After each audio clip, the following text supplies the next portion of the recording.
Good morning to our viewers. To react to what is going on, yes. First of all, you are talking of making a report.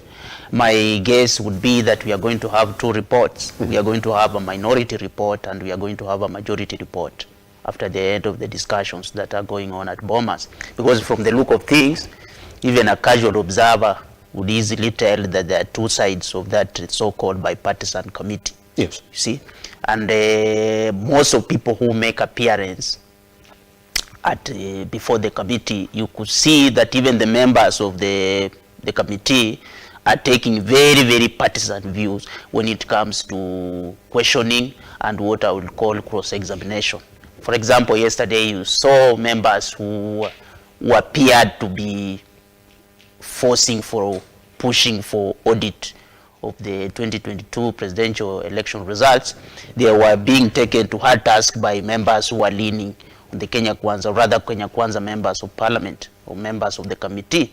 The same thing happened with the members who are making presentations that were opposed to things like audit. You could see the Kenya Kwanza members of the committee taking such presenters to hard task to explain, and therefore you could clearly see that there was a drift within the bipartisan committee, or the dialogue committee at Bomas of Kenya. And that one reinforces my position that actually we should not expect anything out of it.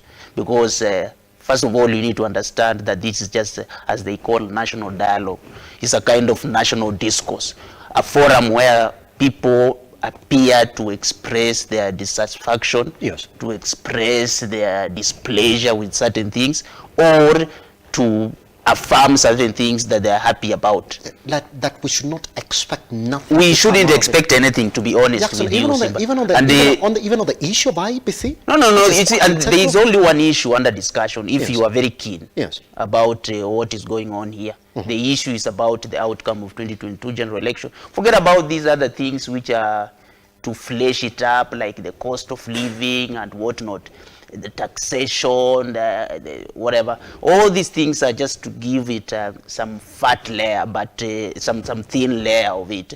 But the basis, or rather the main issue, the elephant in the room at Bomas, yes, is this issue to do with the outcome of 2022 general election. And that's why you could see every time that issue came up, the members of that team were really rattled, depending on how the issue is presented. Yesterday we had the presentation by, I believe, the civil society. Yes, they were rooting for an audit and reconstitution of IBC and creation of some constitutional offices. And you could see the reception, for example, from one of the co-chairs, Honorable Kalonzo Musyoka. And it escalated to a level whereby they had to engage in some bitter exchange with Hassan Omar, yes, over the same. And therefore you could see that this is essentially a forum where people go to express their dissatisfaction. And therefore you don't expect any positive, any bipartisan resolution to come out of it. That's it. Yes. I'll be coming back to you on that, Jackson, because you mentioned a very important point that